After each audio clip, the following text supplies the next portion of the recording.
கிறிஸ்துவுக்குள் பிரியமான சகோதர சகோதரிகளுக்கு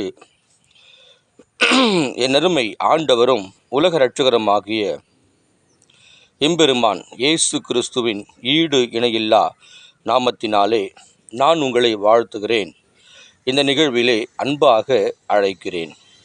அன்புக்குரியோரே, இன்றைய நாளிலே நாம் ஒரு வசனத்தை நாம் வாசிக்க கேட்கப் போகிறோம். எரேமியா 4ஆம் அதிகாரத்திலே முதல் வசனத்தை நாம் வாசிக்க கேட்கப் போகிறோம். எரேமியா 4ஆம் அதிகாரம் முதல் வசனத்திலே, இஸ்ரவேலரே, நீ திரும்புகிறதற்கு மனம் இருந்தால் என்னிடத்தில் திரும்பு என்று கர்த்தர் சொல்லுகிறார். எனக்கு அருமையான தேவ ஜனங்களே, இஸ்ரவேலரை கர்த்தர் மனம் திரும்ப சொல்லுகிறதான ஒரு வார்த்தை. ஆவிக்குரிய இஸ்ரவேலர்களாகிய நாமும் இந்த நாட்களிலே மனம் திரும்புவது மிக மிக அவசியமாய் காணப்படுகிறது. ஏன் என்று சொல்லி பார்க்கும் பொழுது, நீ உன் அருவருப்புகளை என் பார்வையில் நின்று அகற்றிவிட்டால், அல்லேலூயா, அருவருப்பான காரியங்கள் நமக்குள்ளே காணப்படுகிறது. அந்த காரியங்களை நாம் அடியோடு நாம் அதை வெறுத்து ஒதுக்கிவிட்டால் நீ இனி அலைந்து திரிவதில்லை. அல்லேலூயா. நமக்கு ஆசீர்வாதங்கள் ஏன் கிடைப்பதில்லை என்று நாம் பார்க்கிற பொழுது, நம்முடைய அருவருப்புகள் ஆண்டவருக்கு மிகவும் பிடிக்காத ஒரு காரியமாய் காணப்படுகிறது. அருவருப்புகள் என்று சொல்லி பார்க்கும் பொழுது, மற்றவர்களை ஏளனமாய் பார்ப்பதும் ஒரு அருவருப்பு தான். அவர்களிடத்திலே நாம் பொய் சொல்வதும் ஒரு அருவருப்பு தான். பல அருவருப்புகள் நமக்கு இந்த காலகட்டங்களிலே நாம் செய்து கொண்டு வருகிறோம். பிரியமானவர்களே, ஆவிக்குரிய இஸ்ரவேலராகிய நாம் கர்த்தரிடத்தில் மனம் திரும்பும் பொழுது, இது கடைசி காலத்திலே நாம் நின்று கொண்டு இருக்கிறோம். இனி காலம் செல்லாது. இனி இப்படிப்பட்டதான பிரசங்கங்களை நீங்கள் கேட்கப் போவதும் இல்லை. பிரியமானவர்களே, ஏனென்று சொல்லி பார்க்கும் பொழுது, இது கடைசி காலத்திலே நாம் வாழ்ந்து கொண்டிருக்கிறோம்.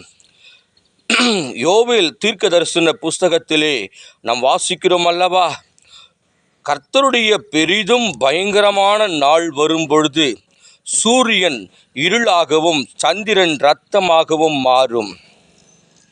அல்லேலூயா. அப்படிப்பட்டதான ஒரு கொடூரமான காலத்திலே நாம் வாழ்ந்து கொண்டிருக்கிறோம்.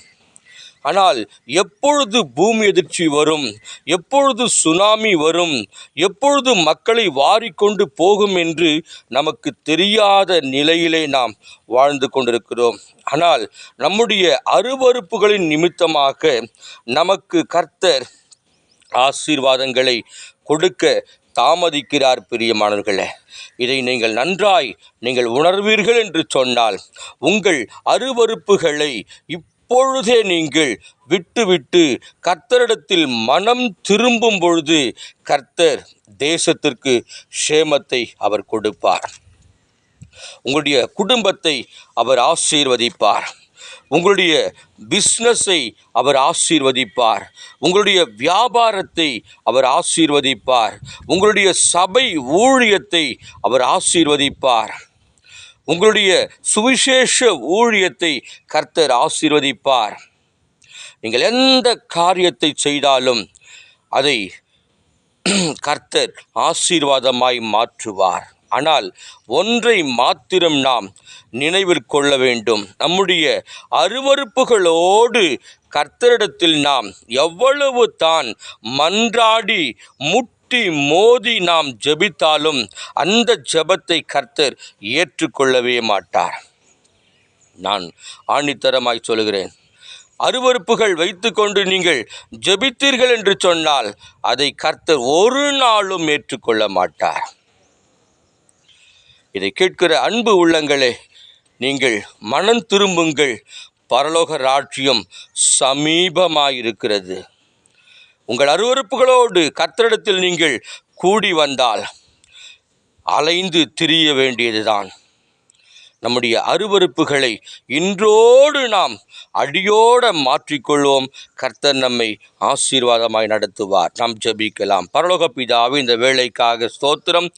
இயேசு கிறிஸ்துவின் நாமத்தினாலே அப்பா, நாங்கள் உம்முடைய சன்னிதானத்தை நாங்கள் நோக்கி பார்க்க கொடுத்த மேலான கிருபைக்காய் நன்றி. எங்களுடைய அருவருப்புகளினாலே ஆண்டவரே நாங்கள் பல ஆசீர்வாதங்களை நாங்கள் இழந்திருக்கிறோம் தகப்பனே.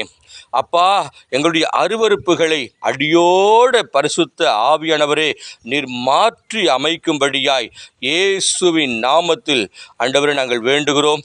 இந்த நிகழ்வை பார்க்க தேவ பிள்ளைகளையும் ஆண்டவரே அவர்களுடைய அருவருப்புகளை எல்லாம் கர்த்தர் மாற்றுங்க, ஆசீர்வாதத்தை கொடுங்க.